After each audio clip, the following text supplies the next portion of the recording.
Hello and welcome to the Squeaky Bum Time Podcast with Mike and Laurent. It is Friday, April 29th.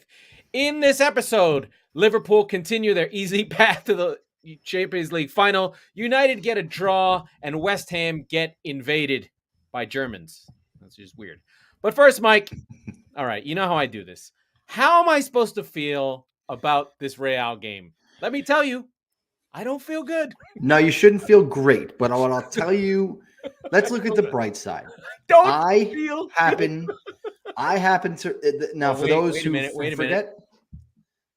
Squeaky Bum. Hey, there you go. He's wearing the shirt, folks. For those that didn't realize, this was a frenetic game. A lot of goals going back and forth. The late goal by Benzema, made it 4-3, and that's how it ended for Man City, which means they go to the Bernabeu in the second leg, up a goal. Now, let's just look at the bright side.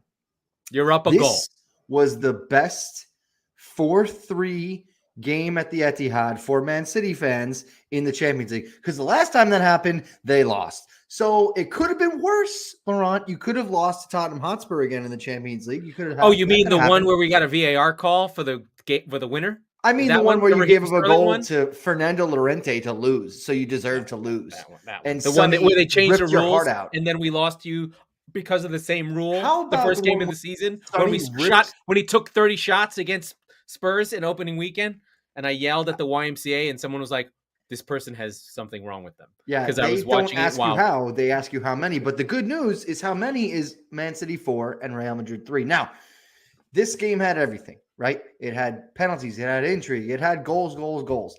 So let's talk about it from the jump. I missed the kickoff. And by the time I saw it was already 1-0 City. So take me through how I'll take you through the first all of the ups, all the downs, all the ebbs, all the flows. The first 25 minutes are City at their best, City annihilating Real Madrid. They not only do they score a goal in the first 90 seconds on a header by Kevin De Bruyne, which so beautiful, which was so good. But you know, it's a makeshift backline. John Stone's gutting it out. Zinchenko's in, so there's no fullbacks. The defensive pairing is Diaz and Laporte, which is fine.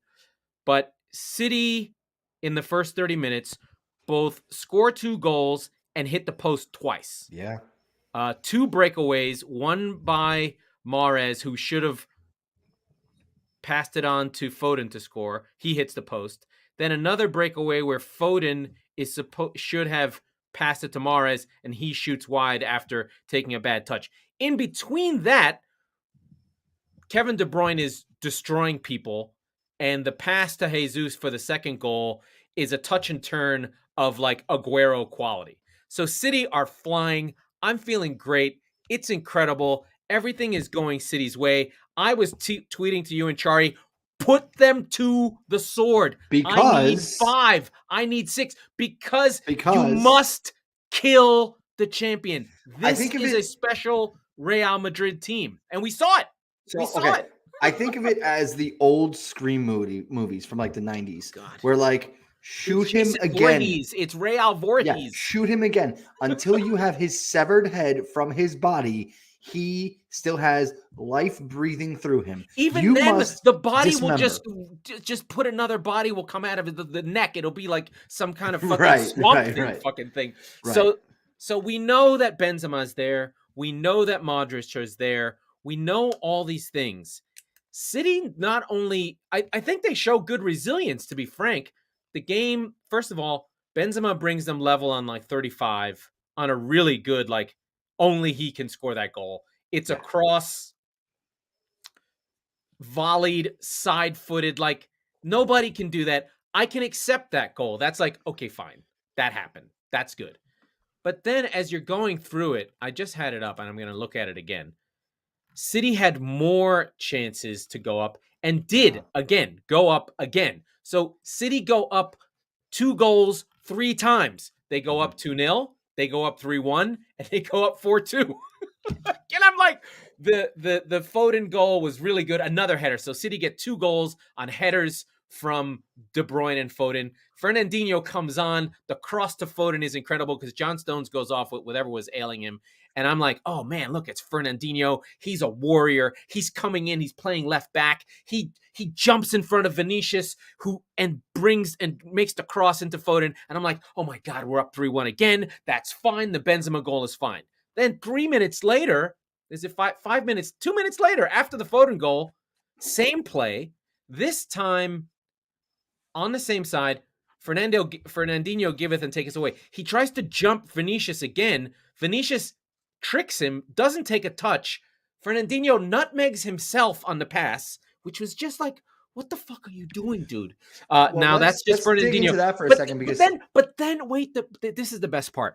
Vinicius turns and takes off. So he's at the halfway line running full speed. And this is a moment that Laporte is getting killed for this, but he's marking Benzema. And he just lets Vinicius Jr. run towards goal because he's afraid to leave Benzema. And by the time he realizes that Zinchenko has picked him up, Vinicius Jr. is at the goal and scoring. So, you mentioned Fernandinho. There's an important part of this game where John Stones is taken off in the 36th minute due to injury. Yeah. And so what you're talking about is a back line that's already – now wait, nobody's going to shed a tear for Manchester City. Nobody's going to feel bad. No. You have 4 to 5 players who could be at the Champions League semifinal quality level who could play that position. But our backup right back is a rapist and is in prison. But there's that as well. We've forgotten about that guy. He got unpersoned. Right. And so Fernandinho comes in, father time. He's great. I love him. God love him. And but there's a pace to this game that really puts him in a bad way, right? And so you see it where listen, Vinny Jr. just makes no one's gonna have a good time with him. John Stones was having a hard time, but at least he never could run, and he always had Bernardo sort of shuttling Vinicius Jr. back whenever he got into the final third. But I think I don't know how injured Stones was. I think that Pep was like, this is not going to work. Or it was working, or whatever the case was. Sure. Alaba also went off in the second half because he was bad as well, because he was getting torched. Anyway, so Vinny Jr. scores this goal that can you blame Laporte for it? Sure, maybe. I guess so. There's a couple other breaks. Then there's a really nice play for City's next time when they go up 2 goals. This is from Zinchenko, who played really well, by the way. We all love Zinchenko. Zinchenko gets taken down and is literally lying prone on the ground like he's dead. Real take their foot off the gas for a half a second. The ref does not call the foul. That's a great advantage. Bernardo Silva rifles a shot from point blank range into the top corner. I mean, it's like, it's like, holy shit, that was... Courtois flinched. Yeah, it was weird. Hard. It was really hard. And to go back to the Zinchenko foul, right? Like, Peter Drury was on play-by-play, who, by the way, for my money, is the best play-by-play guy in the world. He's so good. And not just in big moments, but across the match. He brings so much vibrancy to the role. It's unbelievable. The language too. It's very flowery, right? But still passionate. It's not. Yes. Yeah. It's like he's a but so he and I'm blanking. I'm annoyed with myself. I'm blanking on whose color. But they immediately basically give an assist. Andy Hinchcliffe. It might have been. But they give an assist to the referee, right? He did have a good game, to be fair. He did, but like on this goal. And I was listening to the post game where Micah Richards was, and somebody, Neville, I think, not Neville, whoever else was on the panel. Oh, it was actually Henri who goes, Micah Richards is ecstatic with the referee, but if Bernardo Silva skies that, he's screaming at him. And I had a thought, right? Because he might have pulled it back. That's what I'm wondering, right? Like, advantage is meant to be extremely subjective, and when he lines up for that shot, it's not quite a Vinny no moment, but you're like, that's not, whoa, right? Like, that's not. But he's in the 6-yard box. But no, not that close. But nonetheless, if that ball goes into Rosie, or I think you can call it back and let him have a free kick. I would think so. Yeah. But wouldn't Real Madrid feel they like would feel aggrieved at that point? Yes. So I don't know what the right answer there is because it's just so subjective, right? Like you can't give Man City 2 kicks at the can because there was a foul, I don't or know. can you? Is it like an N1 N1 in basketball, I don't know. right? Like I don't know. At that point, I'm ecstatic. I've now pulled a muscle in my arm from doing the fist pump thing. That's happened more than once. Where the next day after a big game, I'm like, my arms are broken. And you should see him after he masturbates, folks. Yes, all the time. So there are moments in the game that slow down where City recognize the moment, try and stop the frenetic nature of the game, and they do start bopping it around to slow things down, only to start attacking again.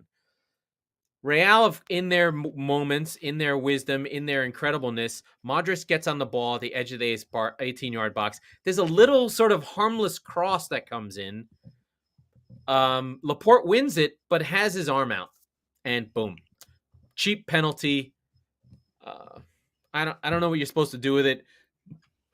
Benzema, Panenka's Ederson. Oh, that was so beautiful. The best part about that was I think it just kissed the ball, the crossbar on the way down. And the big thing was that he had missed 2 previous, his last 2 penalties. In fact, missed 2 in a game in La Liga. And so this 4-3 game that, and I mean, it's not, I mean, yes, expected goals is 2.5 to 1.5, blah, blah, blah. Because a penalty is 0.7. So it's really like 0.6 to 2.6, right? Like City controlled this game, but when you have a finisher who can take 0.2 chances, 0.2 XG goals and make them into goals, you're in trouble. Yeah. Makes up for City did not have any of their fullbacks. The Fernandinho thing was a problem. Then the second leg, I feel better. There will be Kyle Walker. There will be Cancelo. Yeah. The Vinny thing won't be there. But then they'll be in the Bernabeu.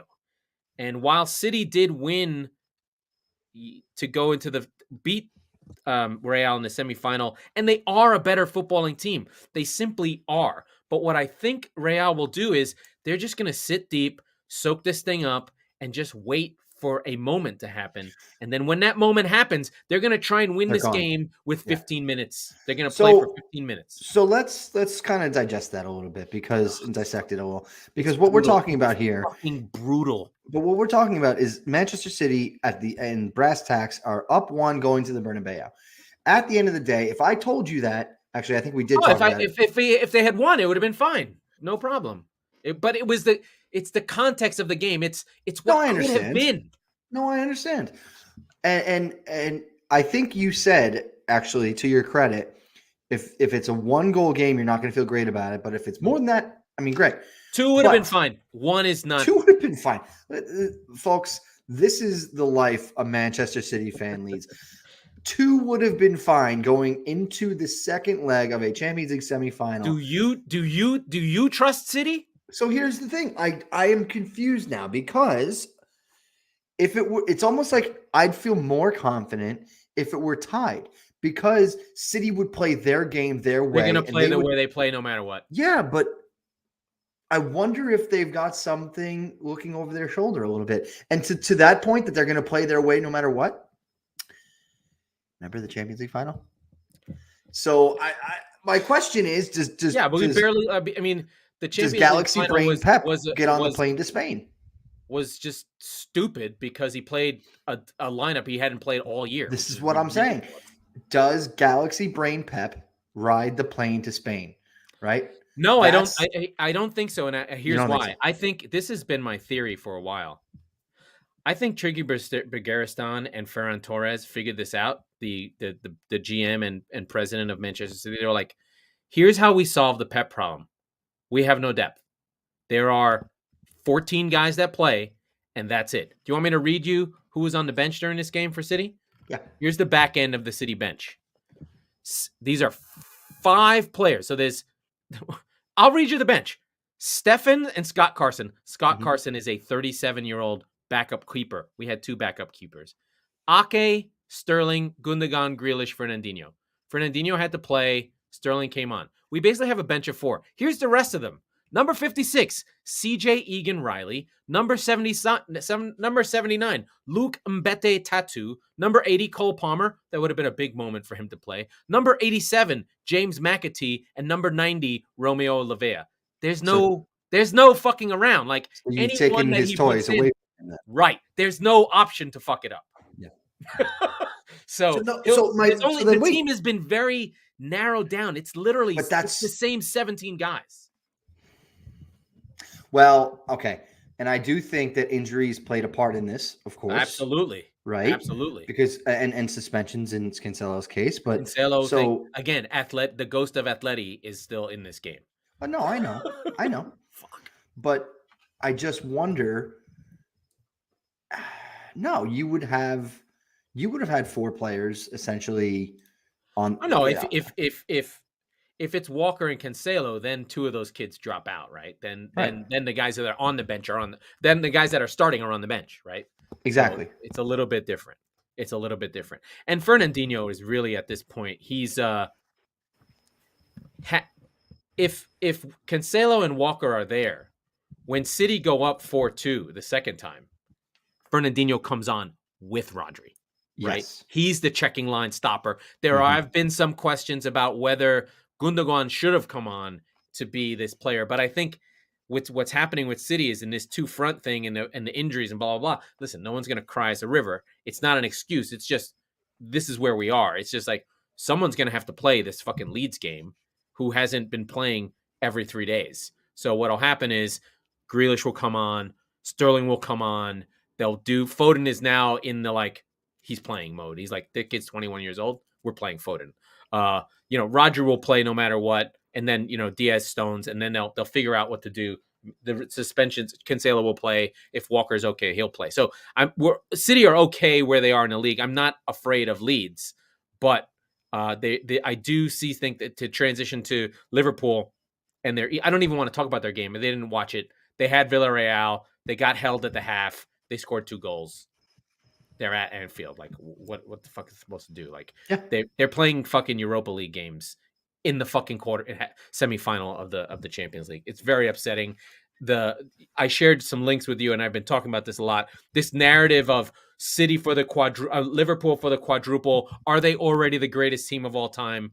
I get it. I know why it happens from a media perspective. This is just what you need. You create a story, but that City are the foil to this happy-go-lucky, charmed life Liverpool is just, it makes me want to throw up. It's insufferable. Now, Klopp has signed a contract extension for 2 more years. So I think Pep is just going to be like, I'm not going until you go. Right.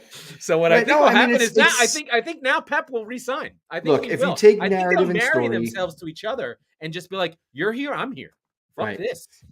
It's the Cold War. It's the Yankees and the Red Sox from the 90s, right? Like it's unquestionably among any of the major professional sports in the US or in Europe, it is the most as if you take all subjectivity out of it, all narrative, all bullshit, all media nonsense, Manchester City and Liverpool are the 2 most enjoyable, fun teams to watch of any sport in the world currently, and they have been for about 5 years. I think that the mantle was passed from Barca Real. I think that the last couple TV deals really elevated the Premier League. La Liga went to a more revenue share model, and they put in that salary cap because they were worried about their other teams, and that shift changed. Like, I think you have the Leicester win, which is basically that's peak La Liga, like 2015. Ronaldo's still there. Yeah. 2014, Messi. That's peak there. You don't realize it, but then the Leicester win is just like Liverpool and City are just like, this is never fucking happening again. Leicester's never beating me. Okay, enough. Wenger goes, and then your bomb is on the up. Spurs are lifting. The whole thing is lifting. The Premier League gets a new TV contract. The whole thing lifts off. It's second year in the US. The whole thing takes off. And La Liga declines. I think probably the death knell for La Liga is, to be fair, is Ronaldo leaving was probably the real moment. And Ronaldo leaving and Neymar leaving really sort of put a damper on it. And then it's really taken off with the Liverpool City thing. It's just the Pep, Guardiola, Conte, all that conglomeration of power into the league. We've talked about it a million times. I mean, we could still have City and Liverpool down to the wire in the Champions League final. I don't even want to deal with that game. That game's on a neutral site. On a neutral site, I feel much better about it. Like not having to play at Anfield. It's just like, right. Anfield. But we did lose the FA Cup semifinal after the war on Anfield. terror. After the war on terror against fucking Atleti, that was like the 9/11 of football. It felt terrible. I think, having bodies rolling around, not out of buildings or firemen, but you know what I mean. You're not worried about Leeds on Saturday. No. In fact, I'm more encouraged by late Wednesday, early Saturday, Newcastle away for Liverpool. That game is a slippy. If Liverpool are favorites for almost every game where they're probably going to win 80% of the games, that's a game that's a 60% win chance, right? And a draw feels like. I was going to say I could see a draw. Yeah, I could see a 1-1. I am going to make a shrine right now. Here he is. I'm gonna write Alan St. Maximin's name on my baseball Jesus that has lived with me for years, and I'm gonna pray to the St. Maximin gods that he spins fucking Matip and fucking shitbird Alexander-Arnold and spins them around. So, folks, cheap goals, and all of a sudden, Newcastle United are flying. I'd like to congratulate Liverpool on the quadruple, because just now on the April 29th episode of the Squeaky Bum Time Podcast, you and I just heard Laurent Courtines praying and worshiping a false idol. And that's the moment right there. Mark these words. His name is Saint Maximin. Well, the saint thing might save you. I didn't think about that. But a false idol is a false idol is a false idol. So please, you're fucked. Please, you're fucked. From all the old gods of the new, I need Alan St. Maximin to spin Trent Alexander-Arnold into the fucking ground. Madrid's gonna win 2-0 next week, and they're gonna Liverpool's gonna kick the shit out of them. And what about your mob? You are on happen. The fucking plate. You're up next after Newcastle to try and take on the mighty Reds. I know. Let me just is that at home fucking or away? Leicester right now. No, we're at Anfield, where we do have some really, really incredible games. You're an emotional team. You might play well in that game. No, I know. Or I'm going to worry about us in Anfield next week, because if you look at, we've got Leicester City, which towards the end of the season, it's almost like it rains goals in this game. Yeah. There's been Leicester are kind of cooked, I think, at this point. No, I agree. This is a game that this is not yesterday's Leicester, I suppose, but this is a game that you should absolutely go and get 3 points if you have more than one strategy in your back pocket, Antonio. Because the book is out. But they're weak. Like that's a team they're not gonna. The fact of the matter is, Brentford and Brighton are better defensive teams than Leicester by a lot.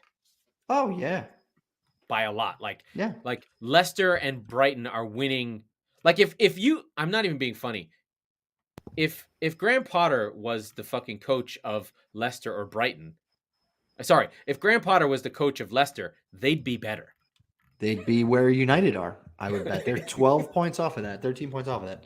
So, Well, I mean, look, at some level, Spurs have to take care of their own house, but they need help now. Probably more help than just beating Arsenal in the North London Derby in a couple of weeks. As we talked about on Monday, Tuesday, whatever, they're 2 points up.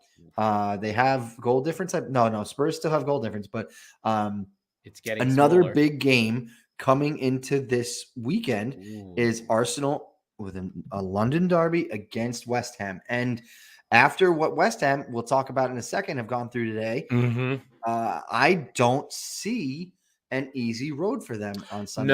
No. I mean, West Ham are weakened. Yeah. They don't have any defense right now. Zuma's hurt. Dawson's out with a red card. Yeah. They don't have any. Diop's been out. They don't really have much left in the tank. They just played. They got invaded by Eintracht Frankfurt. They marched through East London as usual. There was violence, which is good. My son from the championship, I will still continue to claim him. Jared Bowen hit the post twice. Oh, in the last one. Incredible. Oh, so my good. goodness. He struck a bicycle kick in the 85th minute. Probably better than in like the 92nd minute. It's up there with Bale's. Yeah. But Bale's is more sideways. 90 plus 2. Oh. Bale's is more of a volley overhead, and this one was direct. This was like, and he slams it off the bar. It's got that great, like the bar has water on it, and it reverberates, and you get that little shower. Oh, God.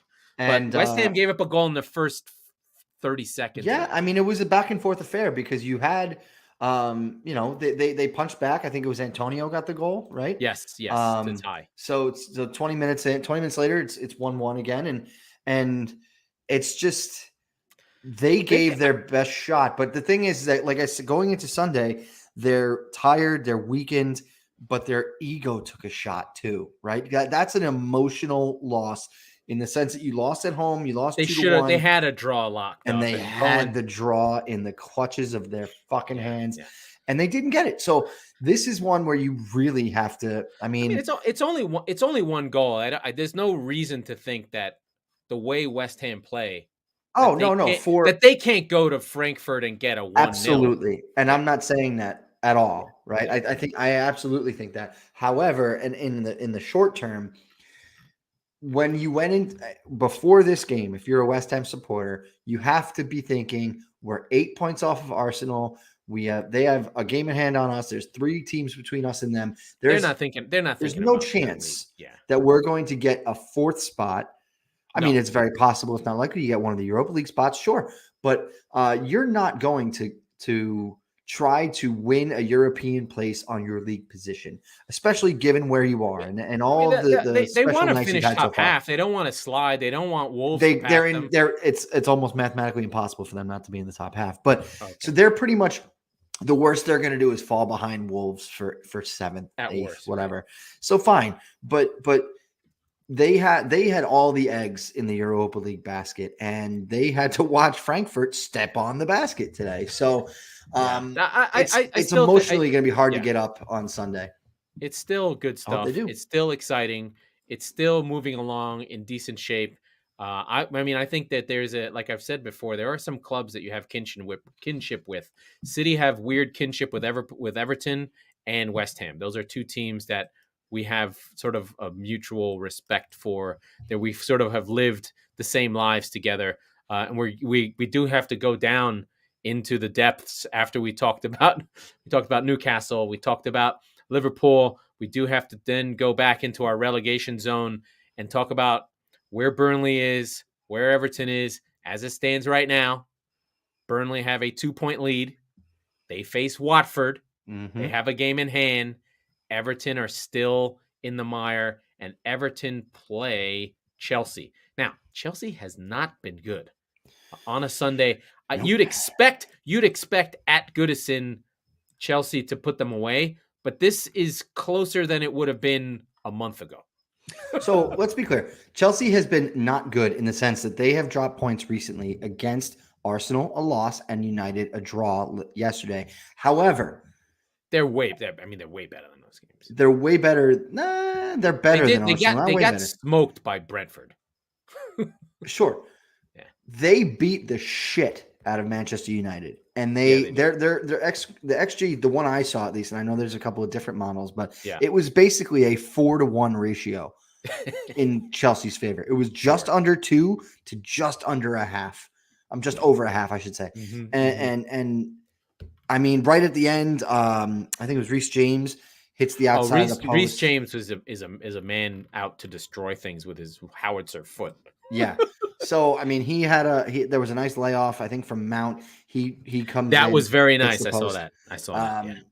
Everything but the back of the net for Chelsea today. Oh no, I mean Chelsea are superior and Everton are terrible. So but right, you don't know. You don't know. There's an unknown. you know, like I'm pretty comfortable of the 3 games. Listen, all 3 games have important implications on Sunday. You've got Everton, Chelsea, you've got West Ham and Arsenal, and you've got Man United, Brentford, where it's like, is it just, I'm sorry, that's a Monday game. Yeah. So you've got Spurs, Leicester, and then Everton, Chelsea simultaneously, and then West Ham, Arsenal. So if Sunday's a big day. If Brentford aren't favored in that game, there's something wrong in the world. They won't be because of name brands. And it's at Old Trafford. Oh, okay. Maybe not then. So, yeah. I was gonna say, if it seems like these Monday night games they put the teams with really good crowds. So if it had been at Brentford, I'd be like, ugh. Oh, sure, yeah. But as we move towards what's really becoming the business end of the season, what is it? The Squeaky Bum Time. Hey, look out! What you might find is that some games mean fuck all. And that's effectively just going to happen at this stage of the season. Nobody should give a shit about Southampton and Crystal Palace, or Aston Villa and Norwich, or Wolves and Brighton. No. So the games that do have, but you're still talking about half the league in some way, shape, or form. Some pretty exciting stuff. So Newcastle, Liverpool kicks it off in the early slot. Again, that's a good shout by Laurent. I didn't realize that they had the late Wednesday. And then the early. Yeah, that's interesting. So we'll see if they can bounce back. I did not see a lot of what Liverpool played as far as lineup against Villareal, so I'd have to look into that. They played the big dogs. They played who they normally. That makes sense. Yeah. And then straight away right after that, the only game in the 10 a.m. Eastern, I should say, slot is the 3 p.m. the famous 3 p.m. over is the Watford Burnley game, right? And so this is just what's become a must-win for Burnley because Everton also has Watford. And despite everything we could say about Everton at the moment, they're going to expect to beat Watford. And I think what we said on the show last time is Watford needs 4 more points. I'm sorry, Burnley needs 4 more points to get to that level. This is 3 of them. This is 3 of them. Yeah, so, 8 wins. I still think that first team to 8. Everton's already on 8. So for them, that's the point. Is that for me, the magic number right now is 4.5. It's 4. It's 4 for Burnley, and Leeds, it might be Leeds 5. needs a point over the next. Needs maybe a win. Yeah, maybe. So that's going to be something that's interesting. I think that the way that kind of it sort of shakes out is there's one interesting game at every time slot, which is good because it's hard. It can get hard to watch multiple games simultaneously. And in the late game, you've got your guys, City going to Leeds, which you're not concerned about. No. I'm concerned. Well, you said you weren't worried. I'm always worried. City score a goal in the first 5 minutes. Leeds are in an unbeaten run in their last 4. Jesse Marsch all of a sudden has this team playing defense, something that was unheard of under Bielsa. But they're actually Leeds are unbeaten in their last 5. Mm-hmm. So they have put together a good run here. They beat Norwich as they're supposed to. They beat Leeds. That was the big one. That was they beat Wolves, excuse me. Yes. That really put them in the driver's seat. They get the draw versus Southampton. They beat Watford as they're supposed to. They've basically done everything they're supposed to. And that 0-0 on Palace on Monday night was huge for them, but Palace throttled them. Yeah. Like if you watch the highlights of that game, there are no Leeds highlights. So I would expect City to do a number on Leeds, but I am afraid every game is fraught at this point for City. Every game is a final. It's 5 games. You have to win all of them. There is no dropping, right? Now, if Liverpool drop points, then it'll be a little bit of an easier breathe where you're just like, oh, maybe we don't have to. But if Liverpool win, it puts pressure on City to really. Of course, and that's the interesting thing about having them not just like back to back, but having enough breathing room where everybody on City is going to not just know the result versus Liverpool, they're going to be watching. They're going to have watched it, yeah. They're going to be watching. So they're going to be watching, and then when that game ends, they'll effectively start warming up for their match. So if Newcastle manage the draw, if your beloved Saint Maximin I comes through, I fucking love Alan if he Maximin does, so much. and I might sprinkle a little bit on the draw. I think I Listen, like that a lot. Newcastle are in 9th place. 9th No, I know. place. I know. No, but I think we just need to really put this into context. They were in the bottom 3 on Christmas Day. Yeah. This shit doesn't happen. Yeah. So like, is Eddie Howe manager of the year, even though he didn't fucking manage the whole season? I mean, before 2 weeks ago, I would have that same argument about Conte, and he wasn't. So, I mean, we'll talk about that in a second. My point that I was making was, if Newcastle get a result, win or draw, and City players see that is going to be like fresh powder to their noses when they're warming up. They are going to come out so supercharged against Leeds that they might score 10 goals in the first 10 minutes. They're going to go fucking apeshit. And that's why I think that these are kind of fun, right? Like I said, you have enough time to digest the outcome of one game, and it's likely that Liverpool will win. But in the off chance, and maybe more than an off chance, that Newcastle do get that result, the inverse takes effect.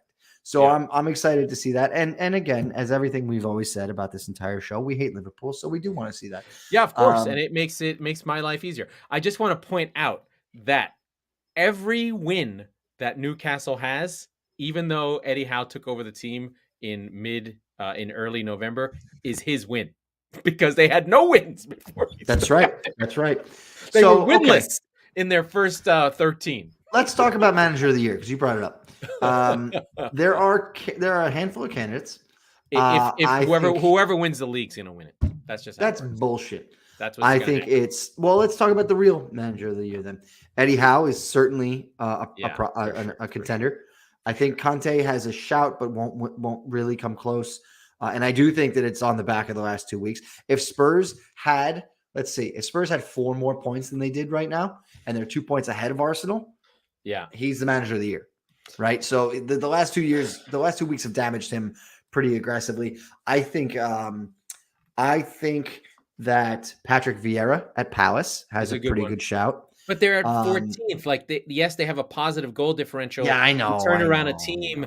I get all that stuff. I just think that history, the way this fucking league is, whoever wins the league is going to get it. Like, they're going to give it to Klopp if he wins the league. This is just going to happen. Yeah, and that's Other shouts, not so much in the middle part of it. They had a big lull, but Thomas Frank and Brentford really came out the chute great. Yeah, and they're really good.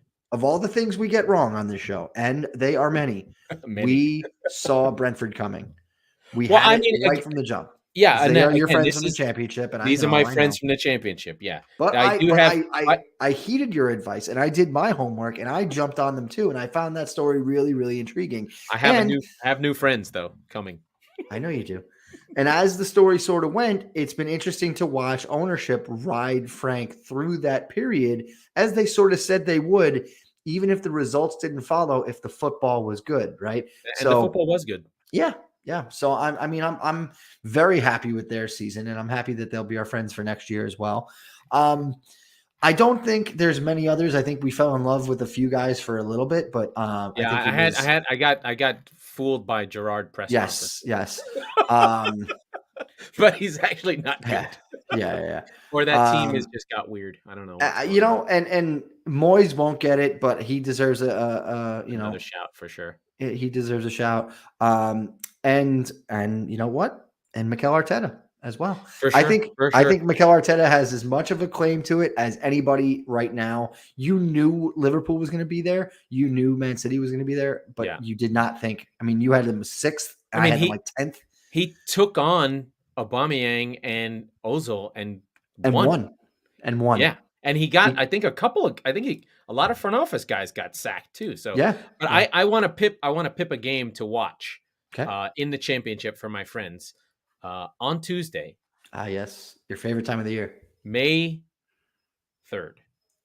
Bournemouth, who have been in the top 2 all season, came out of the gates sharp. Fulham chased them down. They have been in the automatic promotion spot for most of the season. They are 3 points ahead of Nottingham Forest. Mm-hmm. And Forest goes to Bournemouth to take a shot for automatic promotion. This is two-time European champions, Nottingham Forest, who have been in the fucking wilderness. They're getting their groove back. And they have a great coach. They started the season, I think, 1-7 or 1-8. And they have been in the championship, the level beneath the Premier League, since 2008. They have been in that division. And not even making the playoffs. They made the playoffs once or twice in 2010 and 2011. But they have been in the wilderness. They are on their way back. The guy to look for on that team is a kid called Brendan Johnson, who's 20 years old. I believe he's one of their own. He's 15-10. He's a new friend. Keep an eye on him. A Welsh international. Probably plays with your friend, Mr. Bale. I'm sure he does. Keep an eye on it. If Bournemouth yak this, it's bad, because going into the playoffs is no guarantee. You can ask Brentford. This was not the best Brentford team. Brentford's team from 2 years ago was better when they had Ollie Watkins.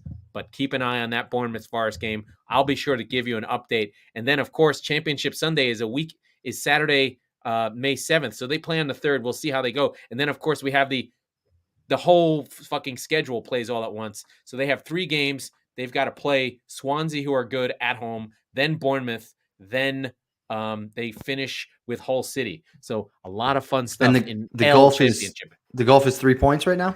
3 points. They are dead even. Wow. Same goal difference, same points. Oh, so no. So there is no golf then. There's three games left. Oh, sorry. Yeah, they have the same amount of wins. It's all very perfectly tight. Interesting.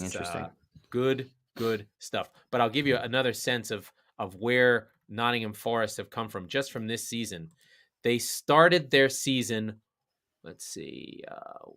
Hold on. Just want to get this right. I know it's compelling stuff. They started the season off with 4 straight losses, then a draw, then 2 more. So they didn't get their first win until week 8 of the season. They fire Chris Hughton, and since then they have not lost. They are on a run.